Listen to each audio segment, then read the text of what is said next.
और सज्जनों, हम एक निर्णायक घंटे के करीब आ सकते हैं। डी-डे यहाँ है, आक्रमण शुरू हो गया है। यह यूरोपीय, आज मैं खोज करने जा रहा हूँ, आग में स्थापित होना।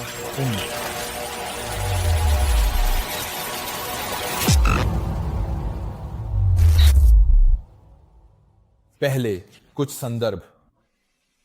विज्ञान कथा मानवता के भविष्य के 3 दृष्टिकोणों का चित्रण करती है।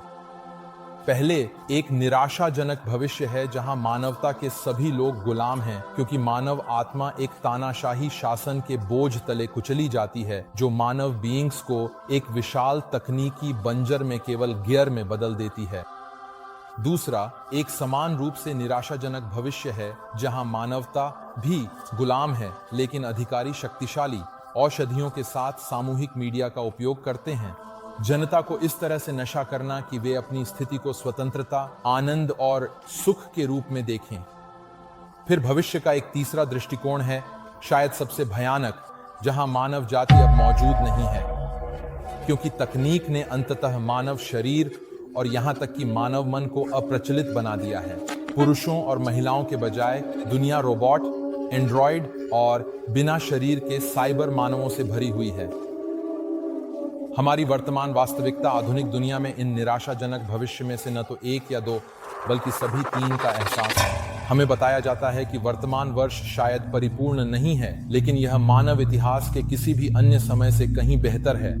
यह इसलिए है क्योंकि मानवता लगातार प्रगति कर रही है। निरंतर आर्थिक विकास, निरंतर तकनीकी उन्नति, निरंतर नैतिक प्रगति, क्योंकि मानवता नए मानव अधिकारों और नई स्वतंत्रताओं की खोज कर रही है।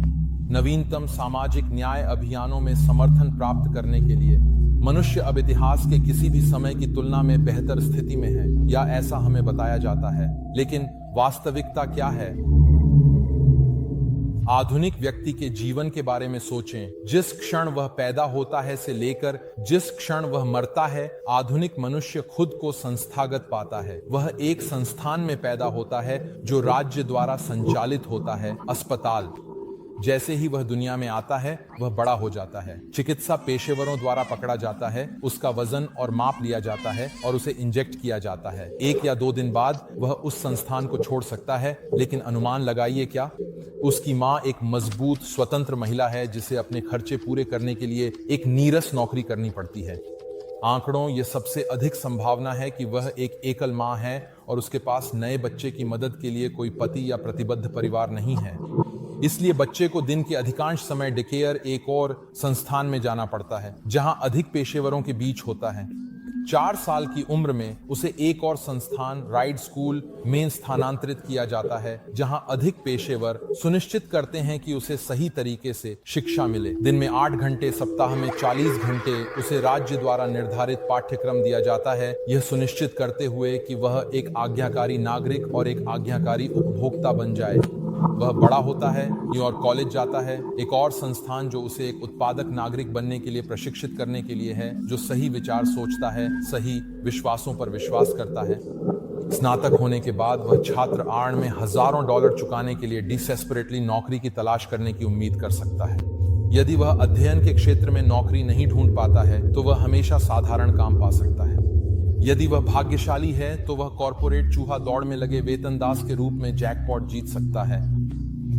हर दिन वह बिस्तर से बाहर निकलता है, सप्ताह में 40 घंटे कंप्यूटर के पीछे बैठता है, घर लौटता है थका हुआ, इतना थका और भावनात्मक रूप से जल चुका कि कुछ और करने के लिए नहीं बचता सिवाय टेकआउट ऑर्डर करने और नेटफ्लिक्स देखने के।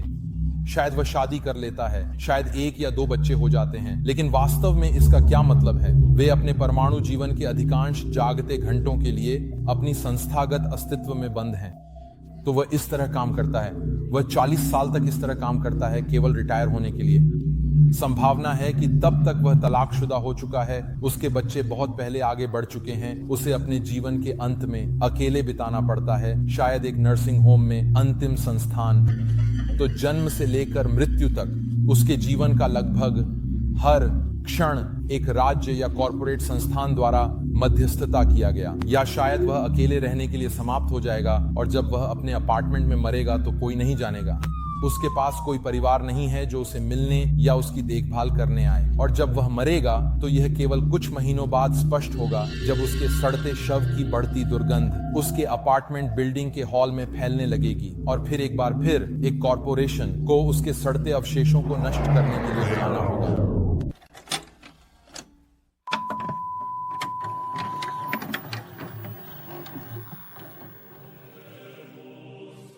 यह दुखद अस्तित्व असामान्य नहीं है, यह वास्तव में मानक है, यह मॉडल है, यह डिजाइन द्वारा है, यह एक भौतिकवादी प्रगतिशील विश्व दृष्टि का तार्किक परिणाम है।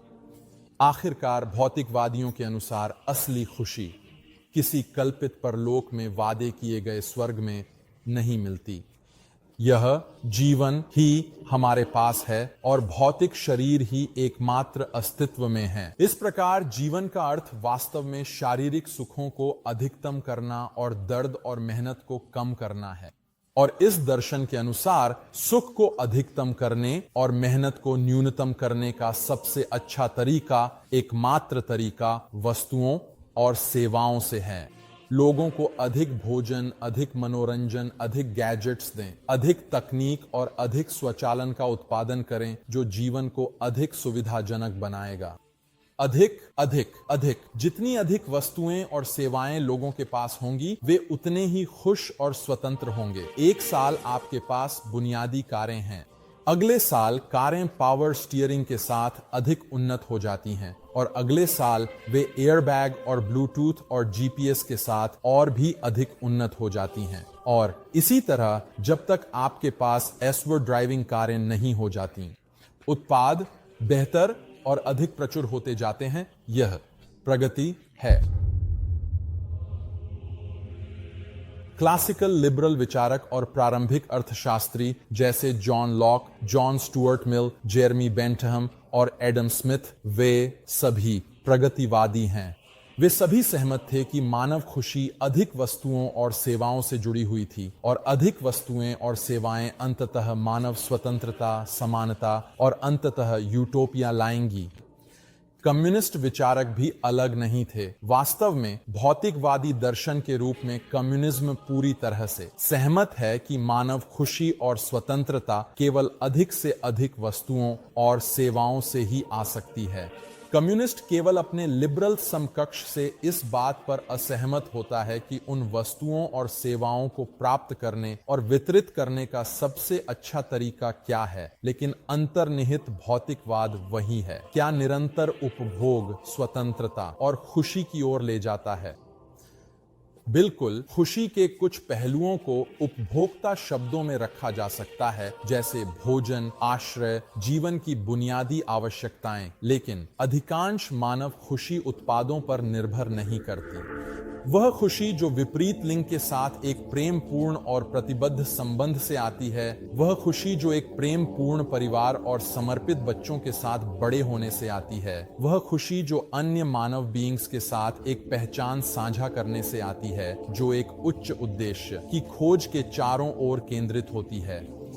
खुशी के ये गहरे स्रोत शारीरिक सुखों के संदर्भ में नहीं हैं। वे स्वभाव में उपभोक्तावादी नहीं हैं और वास्तव में उपभोक्ता अर्थव्यवस्था इन जैविक संबंधों को समाप्त करने और उन्हें विकल्पों से बदलने में बहुत कुछ करती है। जब आप एक सुविधाजनक सेक्स ऐप का उपयोग कर सकते हैं, शारीरिक इच्छाओं को निरंतर संतुष्ट करने के लिए ऑनलाइन पोर्नोग्राफी का उपयोग कर सकते हैं, तो शादी के कर्तव्यों की परवाह क्यों करें? जब डेकेयर सेवाएं इतना आसान बना देती हैं, जबकि आप अपने व्यक्तिगत करियर की महत्वाकांक्षा का पीछा करते हैं, तो अपने बच्चों को खुद उठाने के बोझ की परवाह क्यों करें? जब आप चमकदार प्रेरक वक्ताओं द्वारा पेश की गई नकली आत्मिकता में लिप्त हो सकते हैं, जिनके शब्द सबसे शक्तिशाली होते हैं, तो भगवान की सेवा करने और विश्वासियों के समुदाय से जुड़ने का बोझ क्यों उठाएं? छलपूर्ण शपथ पत्र सीधे सोशल मीडिया से आपकी हथेली पर प्रसारित किए जाते हैं। यह उपभोक्ता प्रौद्योगिकी की घुसपैठ है, जिसने एक आधुनिक समाज का निर्माण किया है जो अधिक परमाणु, अधिक व्यक्तिगत और अंततः अधिक अवसादित, अधिक अकेला, अधिक असंतुष्ट और जीवन को जीने योग्य बनाने वाली हर चीज से अधिक असंबंधित है। मानव मन स्वाभाविक रूप से ऐसी कृत्रिम अस्तित्व से दूर भागता है। आधुनिक लोग केवल ड्रग्स, शराब, दर्द निवारक और एंटी डिप्रेसेंट्स के निरंतर उपयोग से जीवित रहते हैं ताकि संवेदनाओं को सुन्न किया जा सके। और फिर भी आत्महत्या की दरें और ड्रग ओवरडोज से होने वाली मौतें साल दर साल बढ़ रही हैं। आधुनिक असंतोष वास्तव में अद्वितीय है। शायद सबसे महत्वपूर्ण बात यह है कि इसे खुशी आय विरोधाभास कहा जाता है। भौतिकवादियों के विपरीत आय बढ़ने पर खुशी नहीं बढ़ती।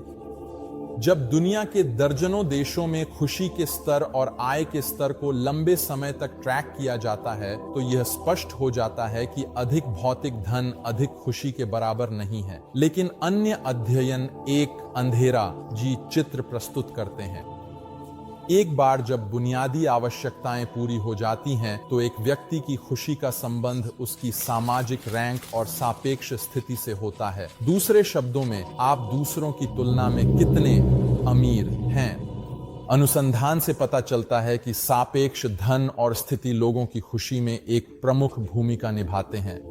यही कारण है कि एक करोड़पति अपनी सारी संपत्ति के बावजूद बहुत असंतुष्ट हो सकता है यदि उसका सामाजिक दायरा अरबपतियों से भरा हो।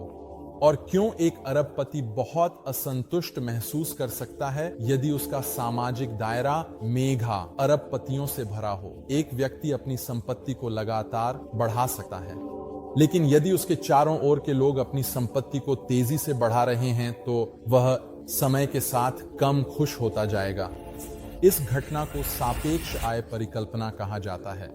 शोधकर्ताओं ने पाया है कि यह मानव स्वभाव का एक हिस्सा है कि लोग जो अपने चारों ओर के लोगों की तुलना में उच्च स्थिति में होते हैं स्वाभाविक रूप से अधिक आत्मविश्वासी, उच्च आत्मसम्मान वाले और अधिक खुश होते हैं।